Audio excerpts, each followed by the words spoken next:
जय हिंद बच्चों। आज हम लोग पढ़ने वाले हैं साइंस का चैप्टर नंबर 10, प्रकाश का परावर्तन तथा अपवर्तन। इसे हम लोग 3 पार्ट में बांटकर पढ़ेंगे। आज हम लोग पहला पार्ट पढ़ेंगे प्रकाश का परावर्तन, यानी इस वीडियो में हम लोग केवल परावर्तन पर बात करने वाले हैं। और दोस्तों, इस प्लेटफॉर्म से आपकी बेस्ट तैयारी करवाई जाएगी, ठीक है। तो अगर चैनल को सब्सक्राइब नहीं किए हैं तो चैनल को सब्सक्राइब कर लें और बेल आइकन को दबा दें, ताकि जब भी वीडियो अपलोड हो तो आपके पास सबसे पहले नोटिफिकेशन पहुंचे, ठीक है। और जितना मैं पढ़ाऊंगा इससे बाहर आपको परावर्तन के लिए कुछ पढ़ने की आवश्यकता नहीं पड़ेगी, ठीक है। तो चलिए बिना देर किए हुए हम लोग वीडियो को स्टार्ट करते हैं। तो दोस्तों, सबसे पहले हम लोग जानेंगे कि प्रकाश होता क्या है, ठीक है। तो प्रकाश एक प्रकार की विकिरण ऊर्जा है जो हमारे आँखों को संवेदित करके वस्तुओं को देखने में सहायता करता है, परंतु प्रकाश स्वयं नहीं दिखता। तो दोस्तों, प्रकाश एक प्रकार की ऊर्जा है। प्रकाश क्या है? तो प्रकाश आपका ऊर्जा है, ठीक है। और यह वस्तुओं को देखने में सहायता करता है, परंतु स्वयं नहीं दिखता। प्रकाश खुद नहीं दिखता है, लेकिन वस्तुओं को देखने में हमारी सहायता करता है, ठीक है। अब कैसे करता है सहायता? तो देखिए, मान लीजिए ये आपकी कोई वस्तु है, ठीक है। और यहाँ से कहीं आप इसे क्या कर रहे हैं, देख रहे हैं, तो कैसे दिखेगी?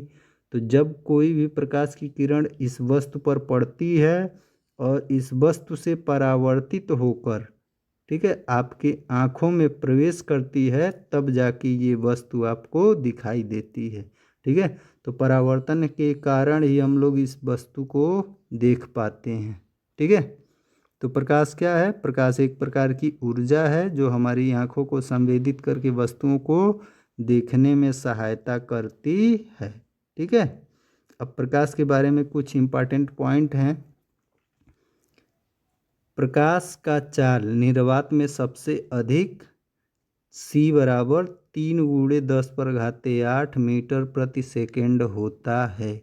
प्रकाश का निर्वात में चाल कितना होता है? 3 × 10⁸ मीटर, ठीक है। और दूसरा पॉइंट है हम लोगों का, प्रकाश के संचरण के लिए माध्यम की आवश्यकता नहीं होती है, यानी प्रकाश के चलने के लिए किसी भी माध्यम की आवश्यकता नहीं होती है, ठीक है। तीसरा पॉइंट, प्रकाश का तरंगदैर्घ्य 3900 एंगस्ट्रॉम से 7800 एंगस्ट्रॉम तक होता है। प्रकाश की तरंगदैर्घ्य कितना होता है? 3900 एंगस्ट्रॉम से 7800 एंगस्ट्रॉम, ठीक है। चौथा पॉइंट, प्रकाश द्वैतीय प्रकृति अर्थात कण और तरंग को प्रदर्शित करता है, ठीक है। यानी तरंग प्रकृति को भी प्रदर्शित करता है प्रकाश, और कण प्रकृति को भी प्रदर्शित करता है, ठीक है। तो दोस्तों, अब हम लोग देखेंगे प्रकाश का परावर्तन, ठीक है। प्रकाश का परावर्तन क्या होता है? तो जब प्रकाश किसी चिकने व पालिशदार तल से टकराकर उसी माध्यम में वापस लौट जाता है, तो इस घटना को प्रकाश का परावर्तन कहते हैं। यानी जब प्रकाश किसी चिकने व पालिशदार तल से टकराकर वापस लौट जाएगा, तो इसी घटना को प्रकाश का परावर्तन कहते हैं। जैसे देखिए, यहाँ पे ये आपका प्रकाश किरण आ रही है और यहाँ पे ये टकरा रही है, और टकराने के बाद ये लौट के आपका क्या हो जा रही है, उसी माध्यम, जिस माध्यम में आई थी उसी माध्यम में चली गई। तो इसी घटना को हम लोग कहते हैं प्रकाश का परावर्तन, ठीक है। आने वाली किरण को आपतित किरण कहते हैं, और ये जो जाने वाली किरण है उसे परावर्तित किरण कहते हैं। और जिस बिंदु पर आकर ये गिरती है, उस बिंदु पर अगर एक अभिलंब खींच दिया जाए, लंबवत रेखा खींच दिया जाए, तो उसे अभिलंब कहते हैं। ठीक है, अब यहीं पे हम लोग ये भी समझ लेंगे कि आपतन कोण किसे कहते हैं, परावर्तन कोण किसे कहते हैं। तो देखिए, आपतित किरण और अभिलंब के बीच में जो कोण बनता है, इन दोनों रेखाओं के बीच के कोण को आपतन कोण कहते हैं और इसे आई से प्रदर्शित करते हैं। ठीक है, और परावर्तित किरण और अभिलंब के बीच जो कोण बनता है उसे परावर्तन कोण कहते हैं और इसे आर से प्रदर्शित करते हैं। ये वाला कोण, इसे हम लोग आर से प्रदर्शित करते हैं और ये क्या है, परावर्तन कोण है। ठीक है, और जिस बिंदु पर आकर प्रकाश गिरती है, जहाँ टकराती है, उस बिंदु को आपतन बिंदु कहते हैं। ठीक है, तो उम्मीद करते हैं कि आप लोग परावर्तन को समझ गए होंगे। ठीक है, अब हम लोग देखेंगे परावर्तन के नियम। ठीक है, परावर्तन के नियम, तो परावर्तन के दो नियम हैं। ठीक है, पहला क्या है, आपतित किरण आपतन बिंदु पर अभिलंब तथा परावर्तित किरण तीनों एक ही तल में होते हैं। पहला नियम क्या कह रहा है कि आपतित किरण आपतन बिंदु पर अभिलंब तथा परावर्तित किरण तीनों एक ही तल में होते हैं। ठीक है, दूसरा नियम क्या है, दूसरा नियम है कि परावर्तन कोण आर, जो परावर्तन कोण आर होता है वह सदैव आपतन कोण आई के बराबर होता है। अर्थात कोण आर जो होगा, आप परावर्तन कोण आर, वह सदैव आपतन कोण आई के बराबर होगा। ठीक है, अर्थात अगर आपका आपतन कोण 30 अंश है तो परावर्तन कोण भी 30 अंश होगा। अगर आपतन कोण 60 अंश है तो परावर्तन कोण भी 60 अंश होगा। ठीक है, तो उम्मीद करते हैं कि आप लोग दोनों नियम को समझ गए होंगे। अब हम लोग जानेंगे प्रतिबिंब के बारे में। तो बस प्रतिबिंब के बारे में आपको बस इतना ही जानना है कि प्रतिबिंब दो प्रकार के होते हैं। एक होता है वास्तविक प्रतिबिंब और दूसरा होता है आभासी प्रतिबिंब। ठीक है, प्रतिबिंब दो प्रकार के, एक वास्तविक प्रतिबिंब और दूसरा आभासी प्रतिबिंब। ठीक है, और वास्तविक प्रतिबिंब को पर्दे पर प्राप्त किया जा सकता है परंतु आभासी प्रतिबिंब को नहीं। ठीक है, तो वास्तविक प्रतिबिंब को पर्दे पर हम लोग प्राप्त कर सकते हैं परंतु आभासी प्रतिबिंब को पर्दे पर प्राप्त नहीं किया जा सकता है। अब हम लोग देखेंगे समतल दर्पण के बारे में। समतल दर्पण के बारे में जानेंगे। जिस दर्पण का परावर्तक सतह समतल होता है उसे समतल दर्पण कहते हैं। समतल दर्पण किसे कहेंगे, जिस दर्पण का परावर्तक सतह कैसा होना चाहिए, समतल। अगर परावर्तक सतह समतल है तो वह दर्पण समतल दर्पण कहलाएगा। ठीक है, अब समतल दर्पण के बारे में कुछ इम्पॉर्टेंट पॉइंट है। पहला पॉइंट है, समतल दर्पण की फोकस दूरी तथा वक्रता त्रिज्या अनंत होती है। तो दोस्तों ये क्वेश्चन में पूछता है। ठीक है, समतल दर्पण की फोकस दूरी होती है, कितनी होती है, तो अनंत होती है। ठीक है, दूसरा पॉइंट, समतल दर्पण से किसी वस्तु का प्रतिबिंब सीधा आभासी तथा वस्तु के बराबर बनता है। समतल दर्पण से प्रतिबिंब कैसा बनता है, तो सीधा बनता है। ठीक है, सीधा बनेगा, आभासी बनेगा और हमेशा वस्तु के बराबर बनेगा। ठीक है, तीसरा पॉइंट देखेंगे। तीसरा पॉइंट क्या कह रहा है कि समतल दर्पण में वस्तु व प्रतिबिंब की दूरी समान यानी बराबर होती है। कहने का मतलब है कि जो अगर समतल दर्पण ये है, मान लीजिए आपका, ठीक है, अगर इसके सामने 10 सेमी की दूरी पर कोई वस्तु रखी है तो दर्पण के पीछे 10 सेमी की दूरी पर ही वस्तु का प्रतिबिंब बनेगा। ठीक है, कहाँ बनेगा? दर्पण के पीछे। जितनी दूरी पर वस्तु रखी होगी उतना ही दूरी पर, ठीक है, प्रतिबिंब बनेगा। तीसरा पॉइंट क्या है? चौथा पॉइंट, समतल दर्पण से प्रतिबिंब दर्पण के समतल दर्पण से प्रतिबिंब दर्पण के पीछे बनता है। ठीक है, तो ये हम आपको तीसरे पॉइंट में समझा दिए कि प्रतिबिंब कहाँ बनेगा? दर्पण के पीछे और बराबर दूरी पर। जितनी दूरी पर वस्तु होगी उतना ही दूरी पर प्रतिबिंब भी बनेगा। ठीक है, तो उम्मीद करते हैं कि आप लोग समतल दर्पण के बारे में समझ गए होंगे। अब हम लोग जानेंगे गोलीय दर्पण के बारे में। ठीक है, तो गोलीय दर्पण दो प्रकार के होते हैं। गोलीय दर्पण कितने प्रकार के? दो प्रकार के। ठीक है, एक होता है आपका अवतल दर्पण। पहला है आपका अवतल दर्पण। अवतल दर्पण क्या होता है भाई? तो अवतल दर्पण में परावर्तन दबे हुए तल से होता है। ठीक है, और उत्तल दर्पण दूसरा है आपका उत्तल दर्पण। उत्तल दर्पण, ठीक है, तो उत्तल दर्पण में परावर्तन उभरे हुए तल से होता है। ठीक है, तो बस आपको इतना ही ध्यान रखना है कि गोलीय दर्पण दो प्रकार के होते हैं। एक होता है अवतल दर्पण और दूसरा होता है उत्तल दर्पण। अवतल दर्पण में परावर्तन दबे हुए तल से होता है और उत्तल दर्पण में परावर्तन उभरे हुए तल से होता है। फिगर के माध्यम से समझेंगे इसे। जैसे देखिए, गोलीय दर्पण बनता कैसे है? तो कांच का कोई खोखला गोला होगा। ये आपका क्या है? कांच का कोई खोखला गोला है। ठीक है, आइए बढ़िया सा फिगर बनाते हैं। जैसे मान लीजिए ये आपका गोला है, कांच का खोखला क्या है? गोला है।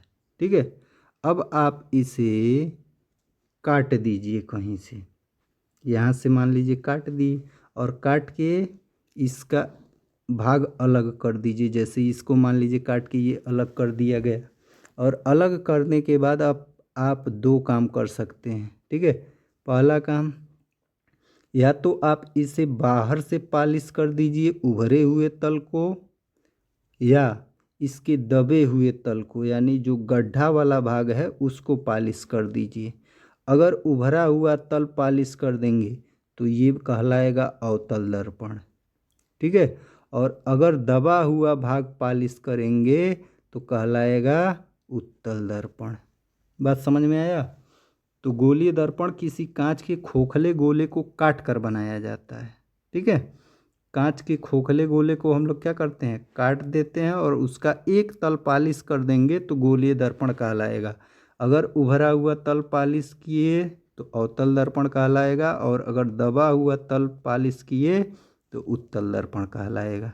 ठीक है, तो उम्मीद करते हैं कि आपको गोलीय दर्पण समझ में आ गया होगा। अब हम लोग जानेंगे गोलीय दर्पणों से संबंधित परिभाषाएं। ठीक है, गोलीय दर्पण से संबंधित कुछ परिभाषाएं। ठीक है, तो देखिए यहाँ पे गोलीय दर्पण का फिगर बनाया हुआ है। ठीक है, दोनों अवतल दर्पण और उत्तल दर्पण। पहला पॉइंट इसमें आपका क्या है? वक्रता त्रिज्या, वक्रता केंद्र। वक्रता केंद्र किसे कहेंगे? तो देखिए, जिस गोले को आप काट के बनाएंगे, जैसे मान लीजिए आपका गोला है तो इसका केंद्र भी तो होगा। इसका क्या होगा? केंद्र होगा। अब आप इसे जब काटेंगे तो देखिए, मान लीजिए ये हम बाहर से पालिश कर दिए तो ये बन गया अवतल दर्पण। कटे हुए भाग का ये बाहर वाला तल हम लोग पालिश कर दिए तो बन गया अवतल दर्पण। अगर अब हम लोग इसे बाकी मान लीजिए ये आप मिटा दीजिए इधर का हिस्सा। ठीक है, तो जो ये पहले गोले का केंद्र था, ठीक है ना, जो गोले का केंद्र था, ये गोले का केंद्र अब इस दर्पण का वक्रता केंद्र कहलाएगा। ठीक है, और इसकी त्रिज्या, जो गोले की त्रिज्या थी, जिस गोले का ये दर्पण भाग है, उसी गोले की त्रिज्या इस दर्पण की वक्रता त्रिज्या आर कहलाएगी। ठीक है, तो देखिए यहाँ पे लिखा भी गया है कि जिस गोले का भाग दर्पण है उसके केंद्र को दर्पण का वक्रता केंद्र सी कहते हैं, यानी वक्रता केंद्र को सी से लिखेंगे हम लोग। ठीक है, और त्रिज्या किसे कहेंगे?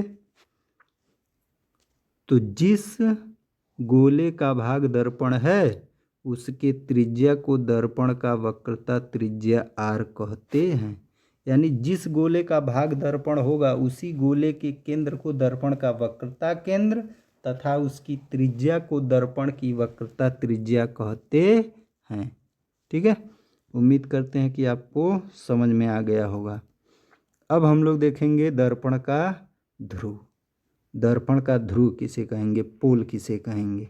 ठीक है, तो दर्पण के परावर्तक तल के मध्य बिंदु को दर्पण का ध्रुव पी कहते हैं। ठीक है, दर्पण के, जैसे ये आपका अगर दर्पण है, मान लीजिए अवतल दर्पण है, तो इसके परावर्तक सतह के मध्य बिंदु को दर्पण का ध्रुव कहेंगे और इसे किससे प्रदर्शित करेंगे? पी से प्रदर्शित करेंगे। ठीक है, अगला पॉइंट है हम लोगों का मुख्य अक्ष। मुख्य अक्ष किसे कहते हैं? तो दर्पण के ध्रुव पी तथा वक्रता केंद्र सी को मिलाने वाली रेखा को दर्पण की मुख्य अक्ष कहते हैं। ठीक है, देखिए ये आपका मान लीजिए अवतल दर्पण है, यहाँ पे इसका पोल पी है और इधर कहीं वक्रता केंद्र सी होगा। इन दोनों को मिलाने वाली रेखा को क्या कहते हैं? तो दोनों को मिलाने वाली इस रेखा को ही मुख्य अक्ष कहा जाएगा। क्या कहा जाएगा? मुख्य अक्ष कहा जाएगा। ठीक है, अब है दर्पण का द्वारक। पांचवा पॉइंट है दर्पण का द्वारक। तो दर्पण के परावर्तक तल के व्यास को दर्पण का द्वारक कहते हैं। ठीक है, दर्पण के परावर्तक, यानी ये मान लीजिए आपका दर्पण है, तो ये जो इसका व्यास होगा, ठीक है, यहाँ तक जो इसका व्यास होगा यही दर्पण का क्या कहलाता है? द्वारक कहलाता है। ठीक है, छठवां पॉइंट है हम लोगों का मुख्य फोकस। तो मुख्य फोकस क्या होता है? दर्पण के मुख्य अक्ष के समांतर आने वाली प्रकाश की किरणें दर्पण से परावर्तन के पश्चात दर्पण के मुख्य अक्ष के जिस बिंदु पर मिलती हैं अथवा मिलती हुई प्रतीत होती हैं। ठीक है, मिलती हैं अथवा मिलती हुई प्रतीत होती हैं, उसे दर्पण का मुख्य फोकस एफ कहते हैं। अब देखिए यहाँ पे जो मिलती है, यहाँ तक होगा आपका अवतल दर्पण के लिए, और जहाँ लिखा हुआ है कि अथवा मिलती हुई प्रतीत होती हैं, तो ये किस दर्पण के लिए है? तो ये उत्तल दर्पण के लिए बताया गया है। ठीक है, तो अवतल दर्पण के लिए वास्तव में मिलती है और उत्तल दर्पण में मिलती हुई प्रतीत होती है। ठीक है, फोकस दूरी क्या होता है? तो देखिए दर्पण के ध्रुव, यानी दर्पण के ध्रुव P तथा मुख्य फोकस F के बीच की दूरी को दर्पण की फोकस दूरी कहते हैं और इसे किससे प्रदर्शित करते हैं? स्मॉल f से। ठीक है, फोकस दूरी किसे कहते हैं?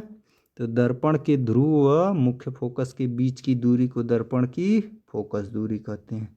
फोकस तल क्या होता है? फोकस तल क्या होगा?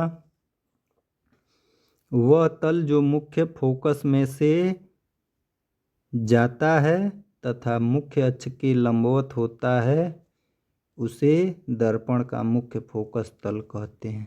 ठीक है, यानी ऐसा तल जो दर्पण के मुख्य फोकस, जैसे मान लीजिए दर्पण हो गया अवतल दर्पण और ये इसका मुख्य फोकस एफ हो गया। अब एक ऐसा तल जो मुख्य अक्ष के लंबवत हो, यानी ये तल, ये आपका क्या होगा? फोकस तल होगा। जो मुख्य अक्ष के लंबवत होगा और मुख्य फोकस में से होकर जा रहा है। ठीक है, तो यही तल आपका क्या कहलाएगा, फोकस तल कहलाएगा। ठीक है, तो ये आपके थे 8 पॉइंट था मुख्य मुख्य। ठीक है, जिसे जानना आपको या समझना बहुत ज़्यादा जरूरी है। ठीक है, अब हम लोग देखेंगे वक्रता त्रिज्या तथा फोकस दूरी में संबंध। वक्रता त्रिज्या को हम लोग r से लिखते हैं, वक्रता त्रिज्या को r से लिखते हैं। ठीक है, और फोकस दूरी को स्मॉल f से। इन दोनों में क्या संबंध होता है। ठीक है, और उम्मीद करता हूँ कि इस साल आप लोगों से ये क्वेश्चन पूछेगा 2 नंबर में। ठीक है, तो इसलिए ये बहुत ही वेरी वेरी इंपॉर्टेंट है 2 अंक के लिए। ठीक है, तो क्या संबंध होता है भाई, गोलीय दर्पण की फोकस दूरी, गोलीय दर्पण की फोकस दूरी वक्रता त्रिज्या की आधी होती है। कहने का मतलब क्या है, कहने का मतलब है कि जितना दर्पण की फोकस दूरी जो होगी वह वक्रता त्रिज्या जो होगा उसका आधा होगा। यानी अगर वक्रता त्रिज्या r है तो इसका आधा कर देंगे तो आपको मिल जाएगा दर्पण की फोकस दूरी। यानी आपका सूत्र बनेगा f बराबर r/2, f बराबर r/2। सूत्र क्या बनेगा, f बराबर r/2, या इसी को अगर तिर्यक गुणा करके लिखेंगे तो हो जाएगा r बराबर 2f। ठीक है, तो देखिए परिभाषा हम लोग इस फार्मूले के आधार पर लिखे हैं कि फोकस दूरी वक्रता त्रिज्या की आधी होती है। ठीक है, इस फार्मूले पर भी लिख सकते थे, इस फार्मूले पे लिखते तो फोकस दूरी वक्रता त्रिज्या की क्या होती है, आधी होती है, या वक्रता त्रिज्या फोकस दूरी के 2 गुना होता है। ठीक है, जो वक्रता त्रिज्या है वो फोकस दूरी का क्या होता है, 2 गुना। ठीक है, तो ये फार्मूला आप याद रखेंगे, बहुत ही इम्पॉर्टेंट फार्मूला है। ठीक है, अब हम लोग जानेंगे गोलीय दर्पणों से प्रतिबिंब बनाने के नियम, कि प्रतिबिंब कैसे बनाएंगे गोलीय दर्पण से। तो इसके 3 नियम है, 3 नियम है, बहुत अच्छे से याद रखिएगा कि अगर कोई प्रकाश किरण मुख्य अक्ष के समांतर है तो अवतल दर्पण में फोकस से जाएगी, लेकिन उत्तल दर्पण में ऐसा प्रतीत होगा परावर्तन के पश्चात कि फोकस से होकर आ रही है। ठीक है, यानी देखिए यहाँ जा रही है और टकरा के ऐसे निकल जा रही है, लेकिन इसको पीछे बढ़ाएंगे तो ये कहाँ मिलेगी, फोकस पर। ठीक है, अगर मान लीजिए कोई और किरण रहती, मान लीजिए ये आपकी एक किरण है, ऐसे जाके ऐसे जाएगी, लेकिन इसको भी पीछे बढ़ाएंगे तो फोकस पर मिलेगी। तो ये जितना अधिक से अधिक आप खींचेंगे, प्रकाश किरणों को आपतित करेंगे समांतर, तो सभी जब परावर्तन उनका हो जाएगा और वह जब जाएंगी तो सभी फैल जाएंगी, और जब पीछे बढ़ाएंगे तो फोकस पर आकर क्या होंगी, मिलेंगी। तो ऐसा लगेगा कि परावर्तन के पश्चात वो सब एक ही बिंदु से होकर आ रही हैं। ठीक है, तो पहला बात क्या ध्यान रखना है, पहला बात यही ध्यान रखना है कि अगर कोई प्रकाश किरण मुख्य अक्ष के समांतर आएगी तो टकरा कर या परावर्तन के पश्चात मुख्य से फोकस से होकर जाएगी या मुख्य फोकस से आती हुई प्रतीत होगी। दूसरा पॉइंट क्या देखना है कि अगर कोई प्रकाश किरण मुख्य फोकस से होकर आएगी या फोकस की ओर आती हुई प्रतीत होगी, यहाँ पे आती हुई क्या हो रही है, उत्तल दर्पण में प्रतीत हो रही है, और अवतल दर्पण में फोकस से आ रही है। ठीक है, तो वह जब टकरा कर वापस जाएगी तो क्या हो जाएगी, मुख्य अक्ष के समांतर हो जाएगी, मुख्य अक्ष के समांतर हो जाएगी। ठीक है, यानी समांतर आएगी तो फोकस से जाएगी और फोकस से आएगी तो परावर्तन के पश्चात मुख्य अक्ष के समांतर हो जाएगी। तीसरा पॉइंट क्या ध्यान देना है कि अगर वक्रता केंद्र से होकर आएगी या वक्रता केंद्र की ओर आती हुई प्रतीत होगी, ठीक है, तो दर्पण से परावर्तन के पश्चात उसी रास्ते पर वापस लौट जाएगी। ठीक है, उसी रास्ते पे क्या हो जाएगी, वापस लौट जाएगी। तो 3 बातें, पहला समांतर आएगी तो टकराकर फोकस से जाएगी, फोकस से आएगी तो टकराकर समांतर हो जाएगी और वक्रता केंद्र से आएगी तो उसी रास्ते पर वापस लौट जाएगी। ठीक है, तो प्रतिबिंब बनाने के लिए ये 3 बातें आपको ध्यान में रखनी है। ठीक है, अब हम लोग क्या पढ़ेंगे भाई, तो अब हम लोग पढ़ेंगे अवतल दर्पण द्वारा प्रतिबिंब का बनना। ठीक है, कि अवतल दर्पण से प्रतिबिंब कैसे बनता है। ठीक है, तो अवतल दर्पण से प्रतिबिंब बनने की 6 स्थितियां हैं। कितनी स्थितियां हैं भाई? 6 स्थितियां। यानी अवतल दर्पण से किसी वस्तु का प्रतिबिंब वस्तु की स्थिति के आधार पर 6 प्रकार से बन सकता है। ठीक है, और ये भी बहुत इम्पॉर्टेंट है। ठीक है, कोई भी फिगर आपसे केवल ये फिगर बनवा सकता है और बनवा के 2 नंबर में पूछ देगा, 4 नंबर में पूछ देगा, केवल फिगर और इसके बारे में थोड़ा सा आपको लिखना होगा। अगर लिखना भी पड़ेगा तो 4 नंबर का हो जाएगा, केवल फिगर पूछेगा तो 2 नंबर का। ठीक है, तो बहुत ही आसान है, इसको हम लोग 6 केस को बहुत अच्छे तरीके से समझेंगे। ठीक है, पहला स्थिति क्या है? जब वस्तु अनंत पर हो। वस्तु को कहाँ रखा गया है? अनंत पर। ठीक है, तो इस स्थिति में प्रतिबिंब कहाँ बनेगा भाई? इस स्थिति में आपका प्रतिबिंब बनेगा फोकस तल में। कैसे बनेगा भाई? देखिए, अनंत से आती हुई किरणों को समांतर किरण माना जाता है। ठीक है, कि जो भी किरणें आएंगी वो क्या होंगी? समांतर होंगी। तो यहाँ पे देखिए 2 किरणों को आपतित किया गया है और ऊपर जो नियम बताया गया है ना कि 3 ही जगह से आप प्रकाश किरण भेजिएगा, या तो फोकस से, या तो वक्रता केंद्र से, या तो मुख्य अक्ष के समांतर। ठीक है, तो अब देखिए उसमें से हम लोग दो जगह से भेज रहे हैं, एक वक्रता केंद्र से और एक फोकस से, और ये दोनों समांतर आ रही हैं। ठीक है, तो जो फोकस से आया वह परावर्तन के पश्चात मुख्य अक्ष के समांतर हो गया, और जो वक्रता केंद्र से आया वह टकराकर उसी पर क्या हो जा रहा है? वापस लौट रहा है। तो अब देखेंगे हम लोग परावर्तित किरण एक दूसरे को कहाँ काट रही हैं। तो देखिए ये किरण ऐसे आ रही है और यहाँ से ऐसे परावर्तित होकर जा रही है, और ये इसी रास्ते पर आ रही है और इसी रास्ते पर वापस लौट रही है।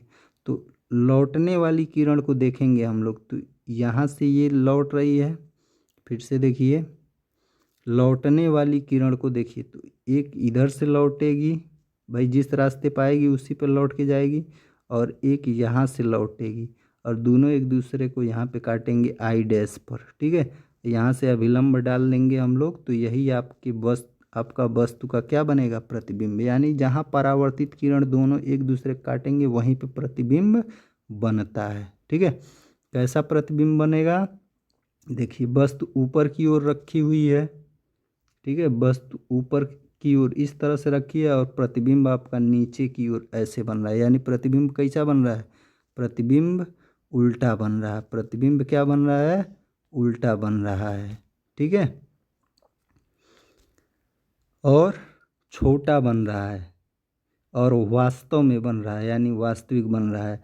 तो इस स्थिति में जो वस्तु का प्रतिबिंब होगा वह फोकस पर कहाँ बनेगा? फोकस पर। स्थिति क्या होगी भाई? वस्तु अनंत पर तो प्रतिबिंब फोकस पर, और कैसा? उल्टा, वास्तविक और वस्तु से बहुत छोटा। ठीक है, तो जब वस्तु अनंत पर होती है तो उसका प्रतिबिंब कहाँ बनता है? तो उसका प्रतिबिंब बनता है फोकस तल पर, उल्टा बनता है, वास्तविक बनता है और वस्तु से बहुत छोटा बनता है। ठीक है, अब चलिए हम लोग दूसरे स्थिति की तरफ चलेंगे। दूसरा स्थिति क्या है? जब वस्तु वक्रता केंद्र तथा अनंत के बीच हो। वस्तु कहाँ है? वक्रता केंद्र तथा अनंतता के बीच है। तो देखिए ये आपका अनंत हो गया और ये आपका वक्रता केंद्र हो गया, दोनों के बीच में वस्तु को रखा गया है। अब प्रतिबिंब बनाने के लिए 2 जगह से प्रकाश किरण को भेजना है। ठीक है, 3 जगह से भेज सकते हैं लेकिन 2 जगह से भेजेंगे। एक भेज दिए समांतर जो कि फोकस से होकर आ गई, और एक वक्रता केंद्र से भेजे हैं जो इसी पर क्या हो जा रही है? वापस लौट जा रही है। ठीक है, तो जहाँ दोनों एक दूसरे को काटेंगी, यहाँ पे काट रही हैं, यहाँ पे काट रही हैं, तो यहाँ पे अभिलंब डालेंगे हम लोग तो ये आपका प्रतिबिंब मिल जाएगा। ठीक है, तो इस स्थिति में प्रतिबिंब कैसा बन रहा है भाई? तो इस स्थिति में प्रतिबिंब आपका बन रहा है फोकस और वक्रता केंद्र के बीच। फोकस और वक्रता केंद्र के बीच बनेगा और अभी भी उल्टा बनेगा, वास्तविक बनेगा और छोटा बनेगा, वस्तु से छोटा। ठीक है, तीसरा केस देखेंगे हम लोग। तीसरी स्थिति है आपकी जब वस्तु वक्रता केंद्र पर हो। वस्तु कहाँ हो? वक्रता केंद्र पर हो। तो देखिए वक्रता केंद्र पर वस्तु रखा गया है। ठीक है, और एक किरण यहाँ से आपतित हुई समांतर जो कि फोकस से आ गई, और एक फोकस से आ रही है जो कि समांतर निकल जा रही है, और दोनों एक दूसरे को कहाँ पे काट रहे हैं? तो यहाँ पे काट रहे हैं, और यहाँ से अभिलंब डाल दिए तो ये आपका मिल गया प्रतिबिंब। कैसा बन रहा है प्रतिबिंब? तो प्रतिबिंब जो बन रहा है आपका वक्रता केंद्र पर ही बन रहा है। कहाँ बन रहा है? वक्रता केंद्र पर। यानी जब वस्तु वक्रता केंद्र पर होगी तो प्रतिबिंब भी वक्रता केंद्र पर बनेगा, लेकिन उल्टा वास्तविक और वस्तु के बराबर बनेगा। ठीक है, तो अभी भी देख रहे हैं कि वस्तु का प्रतिबिंब उल्टा बन रहा है और वास्तविक बन रहा है और वस्तु के बराबर बन रहा है। लेकिन अब यहाँ पे देखिए उल्टा वास्तविक तो सेम है, पिछले दोनों केसों में भी उल्टा वास्तविक था, लेकिन पहले केस में बहुत छोटा था, दूसरे में छोटा था, अब तीसरे में हो गया है बराबर। यानी जितना बड़ा वस्तु उतना बड़ा प्रतिबिंब। यानी वस्तु के आकार के आधार पर, या ये कहें कि वस्तु का प्रतिबिंब का आकार बदलता जा रहा है। ठीक है, पहले बहुत छोटा था, फिर छोटा हुआ, अब वस्तु के क्या हो गया? बराबर हो गया है। ठीक है, और हमेशा अभी वास्तविक ही बन रहा है और उल्टा बन रहा है। चौथा केस देखेंगे हम लोग। चौथा केस क्या है कि जब आपका वस्तु फोकस तथा वक्रता केंद्र के बीच हो। तो देखिए ये है आपका वक्रता केंद्र और ये है आपका फोकस, इसके बीच में आप वस्तु रख दी हैं। ठीक है, तो अभी यहाँ से समांतर भेजे, फोकस से आ गया, और फोकस से भेजे समांतर हो गया, यहाँ पे काट रहा है और अभिलंब डाल दिए तो ये आपका प्रतिबिंब मिल गया। ठीक है, अभी भी कैसा दिख रहा है? उल्टा दिख रहा है, वास्तविक दिख रहा है, और वस्तु से क्या दिख रहा है? छोटा। तो इस स्थिति में, और स्थिति कहाँ है? तो वक्रता केंद्र और अनंत के बीच। यहाँ पे वक्रता केंद्र है और ये अनंत। ठीक है, तो इस स्थिति में प्रतिबिंब आपका कैसा बन रहा है? तो इस स्थिति में प्रतिबिंब आपका अनंत और वक्रता केंद्र के बीच में बन रहा है और उल्टा बन रहा है, वास्तविक बन रहा है और वस्तु से बड़ा बन रहा है। ठीक है, तो अभी तक तो पहले छोटा बना, बहुत छोटा बना, फिर छोटा बना, फिर बराबर बना, अब क्या हो गया? बड़ा हो गया। पांचवा केस देखेंगे हम लोग कि पांचवा केस में क्या होता है। पांचवा केस है हम लोगों का कि जब वस्तु मुख्य फोकस पर हो। वस्तु को कहाँ रखा गया? मुख्य फोकस पर। तो देखिए समांतर किरण जो जाएगी वो टकरा कर फोकस से आ जाएगी, और जो ऐसा प्रतीत होगा कि वक्रता केंद्र से जा रही है। ठीक है, और जब ये वक्रता केंद्र से जाएगी तो टकरा कर उसी रास्ते पर वापस आ जाएगी, और यहाँ पे दोनों अपवर्तित किरण, यहाँ पे दोनों अपवर्तित किरण क्या हो जाती हैं? मुख्य अक्ष के समांतर। तो ऐसा माना जाएगा कि ये एक दूसरे को कहाँ काटेंगी? ये एक दूसरे को अनंत पर काटेंगी। ठीक है, जब ये एक दूसरे को अनंत पर काटेंगी तो प्रतिबिंब भी कहाँ बनेगा? अनंत पर बनेगा। ठीक है, प्रतिबिंब कहाँ बनेगा? तो प्रतिबिंब अनंत पर बनेगा। ठीक है, और कैसा बनेगा? तो अभी भी उल्टा बनेगा, वास्तविक बनेगा और वस्तु से बहुत बड़ा बनेगा। ठीक है, तो इन 5 केसों में आप बहुत ध्यान से अगर देखेंगे और अच्छे से समझेंगे तो आपको प्रतीत होगा कि देखिए जब वस्तु फोकस पर था तो प्रतिबिंब कहाँ बना? यहाँ पे हम बना के आपको दिखा रहे हैं। जब वस्तु अनंत पे था, ठीक है, जब वस्तु कहाँ था? अनंत पर, तो प्रतिबिंब बना फोकस पर। कहाँ बना? फोकस पर। और जैसे ही वस्तु और आगे बढ़ के आई, यानी अनंत और वक्रता केंद्र के बीच में आ गई दूसरी स्थिति, तो प्रतिबिंब आपका खसक के इधर आ गया। यानी देख रहे हैं कि दोनों एक दूसरे की ओर बढ़ रहे हैं। ठीक है, प्रतिबिंब और वस्तु दोनों एक दूसरे की ओर बढ़ते हैं और वक्रता केंद्र पर दोनों एक साथ मिलते हैं। ठीक है, वक्रता केंद्र पर क्या होता है?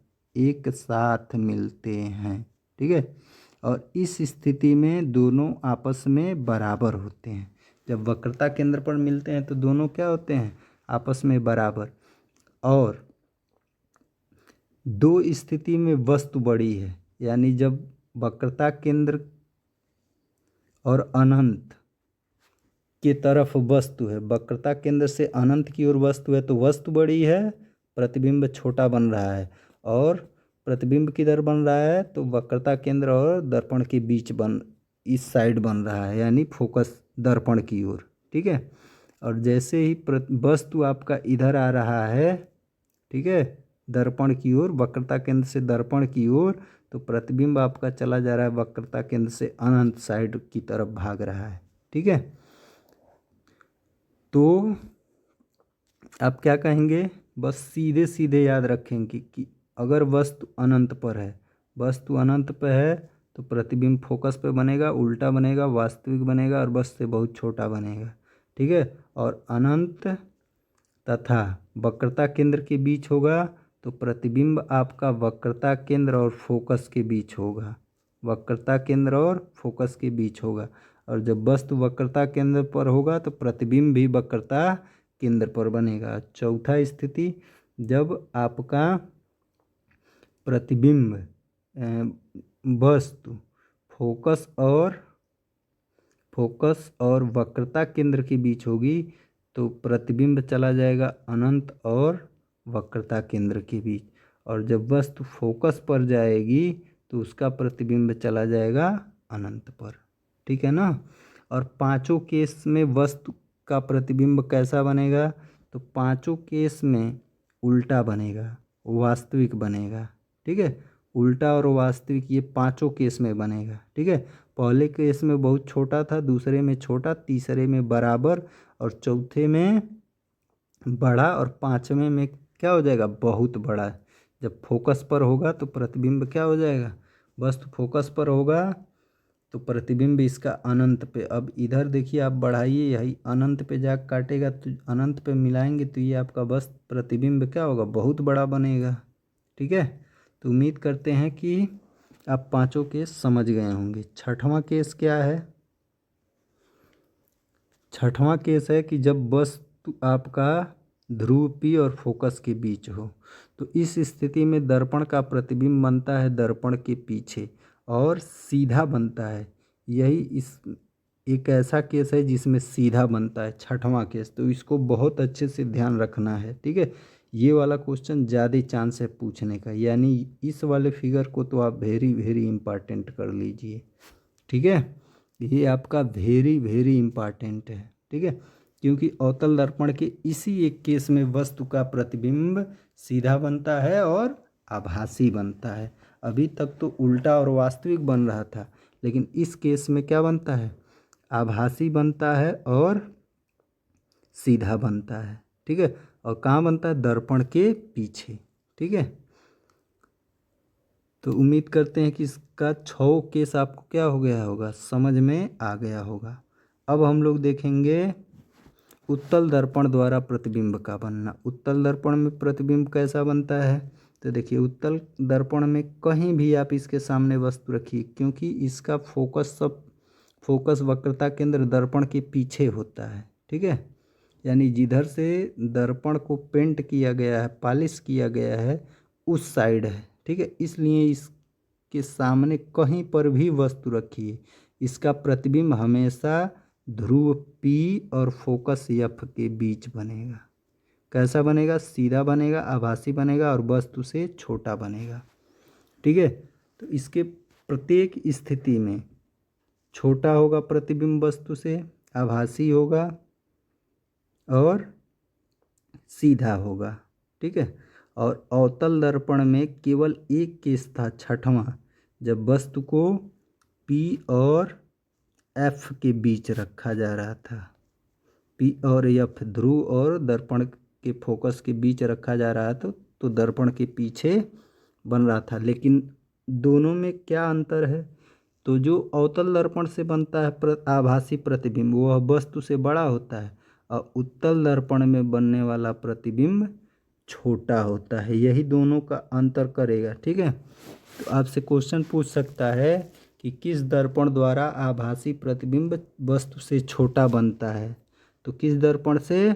उत्तल दर्पण से, ठीक है। और किस दर्पण से आभासी प्रतिबिंब बड़ा बनता है? तो आंसर होगा अवतल से, ठीक है, अवतल दर्पण से। बात समझ में आया कि नहीं? तो यहाँ पे बहुत अच्छे से ध्यान रखेंगे हम लोग, ठीक है।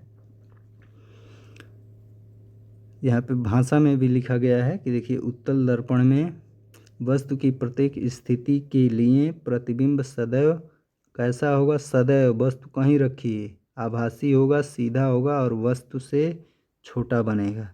तथा दर्पण के पीछे फोकस और दर्पण के बीच, फोकस और दर्पण कहिए या दर्पण के ध्रुव के बीच बनता है, ठीक है। तो उम्मीद करते हैं कि आप लोग प्रतिबिंब समझ गए होंगे। अब हम लोग देखेंगे रेखीय आवर्धन। रेखीय आवर्धन क्या होता है? प्रतिबिंब की लंबाई तथा वस्तु की लंबाई के अनुपात को रेखीय आवर्धन नियम कहते हैं, ठीक है। प्रतिबिंब की लंबाई और वस्तु की लंबाई के अनुपात को रेखीय आवर्धन नियम कहते हैं। यानी यम बराबर प्रतिबिंब की लंबाई आई डैश बट्टे ओ डैश, ठीक है। और ये बराबर होता है माइनस भी बट्टा यू के, माइनस भी बट्टे यू के। भी और यू क्या है? तो भी होता है आपका दर्पण से प्रतिबिंब की दूरी, और यू होता है दर्पण से वस्तु की दूरी, ठीक है ना। यानी ये आवर्धन का फार्मूला है आपका। आवर्धन का फार्मूला यम बराबर आई डैश बट्टे ओ डैश, या यम बराबर माइनस भी बट्टे यू, ठीक है। आवर्धन के बारे में नोट दिया गया है। पहला नोट है कि अवतल दर्पण के लिए या अवतल दर्पण के वास्तविक प्रतिबिंबों के लिए यम ऋणात्मक तथा आभासी प्रतिबिंब के लिए धनात्मक होता है, ठीक है। और उत्तल दर्पण के लिए यम सदैव धनात्मक होता है, ठीक है। अब देखिए, आप इसको ऐसे भी रख लेंगे, अगर ऐसे भी याद रख लेते हैं कि अगर प्रतिबिंब आपका आभासी है, प्रतिबिंब कैसा है? आभासी, चाहे अवतल दर्पण चाहे उत्तल दर्पण, अगर आभासी है तो यम का मान प्लस में, और अगर वास्तविक है, प्रतिबिंब क्या है? वास्तविक है, तो यम का मान निगेटिव होगा, माइनस में लिया जाएगा। बात समझ में आया? यही आपको ध्यान रखना है कि अगर आभासी है तो प्लस में, और वास्तविक है तो माइनस में। तो अवतल दर्पण में 5 केस में आभासी बनता है, तो उस 5 केस में निगेटिव होगा, और एक केस में 5 केस में वास्तविक होता है, ठीक है। तो उसके लिए क्या होगा? निगेटिव होगा। और एक केस में आभासी होता है तो उसके लिए पॉजिटिव होगा। और उत्तल दर्पण में तो हर केसवे में आपका आभासी बनता है, कहीं भी वस्तु को रखिए उत्तल दर्पण के सामने तो आभासीय बनेगा। तो इसलिए उत्तल दर्पण के लिए सदैव यम का मान प्लस में होगा, ठीक है। न्यूमेरिकल में ये पॉइंट बहुत आपको हेल्प करेगा, नहीं तो आप न्यूमेरिकल गड़बड़ कर देंगे, ठीक है।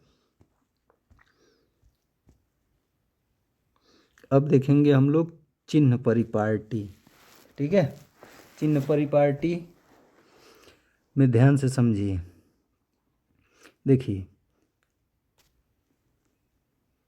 वस्तु सदैव, ये बात आपको बहुत अच्छे से ध्यान रखना है कि वस्तु सदैव दर्पण के बाईं ओर रखी जाती है।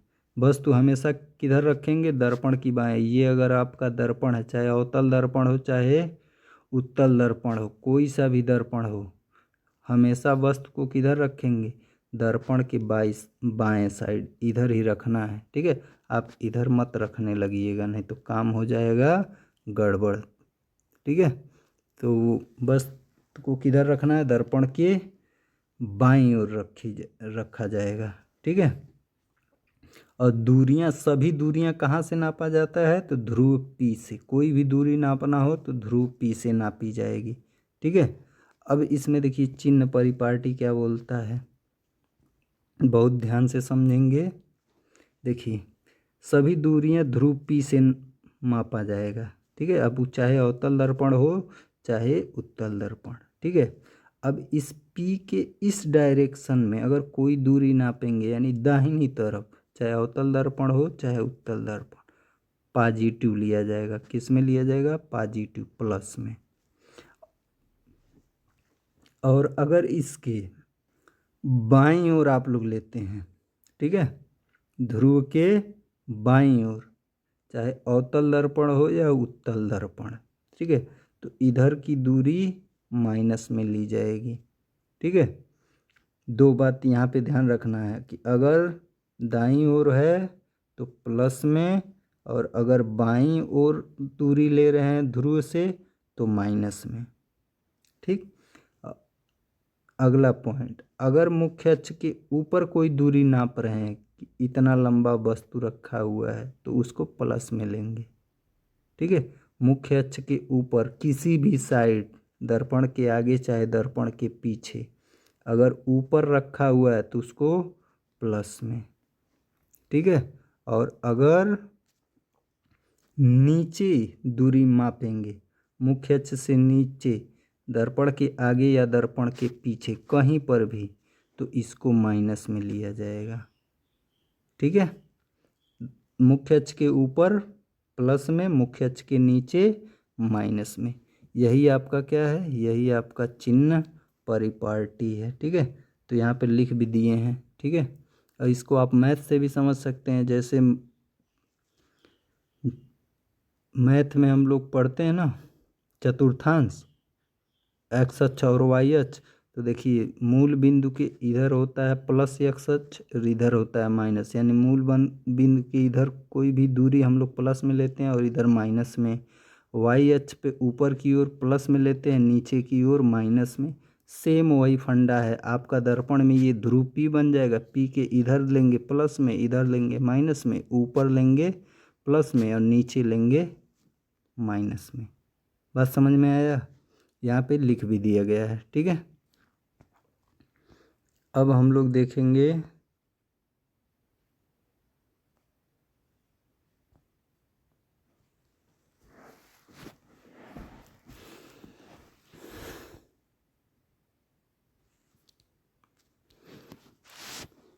गोलीय दर्पण के लिए सूत्र। गोलीय दर्पण के लिए सूत्र क्या होता है, 1/f बराबर 1/u प्लस 1/v। ये आपका गोलीय दर्पण के लिए सूत्र है। अब चाहे अवतल दर्पण हो चाहे उत्तल दर्पण। ठीक है, तो ये आपका फार्मूला केवल पूछ सकता है। ठीक है, कि गोलीय दर्पण के लिए फार्मूला लिखिए, तो ये भी आपका मोस्ट इम्पॉर्टेंट है। ठीक है, इसको बहुत अच्छे से आप याद कर लीजिएगा। और जैसे मैं बताया हूँ कि जहाँ पे ये क्या क्या है, जैसे यहाँ बताया गया है कि जहाँ u आपका क्या है, तो दर्पण के ध्रुव से वस्तु की दूरी, दर्पण के ध्रुव से वस्तु की क्या है, दूरी है। दर्पण के ध्रुव से वस्तु की दूरी। v क्या है, तो दर्पण के ध्रुव से प्रतिबिंब की दूरी। और f है दर्पण की फोकस दूरी। f क्या है, दर्पण की फोकस दूरी। ठीक है, अब हम लोग देखेंगे संयुग्मी फोकस या संयुग्मी बिंदु। संयुग्मी फोकस अथवा संयुग्मी बिंदु किसे कहते हैं। ठीक है, तो किसे कहेंगे भाई,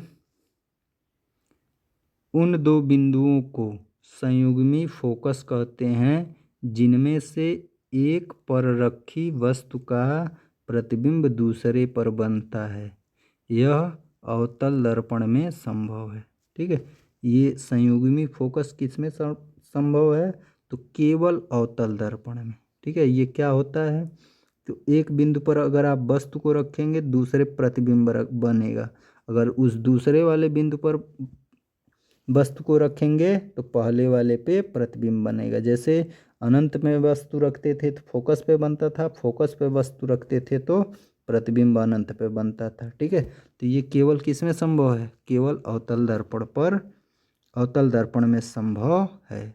ठीक है, अब देखिए दर्पणों की पहचान। दर्पण की पहचान कैसे कर सकते हैं भाई?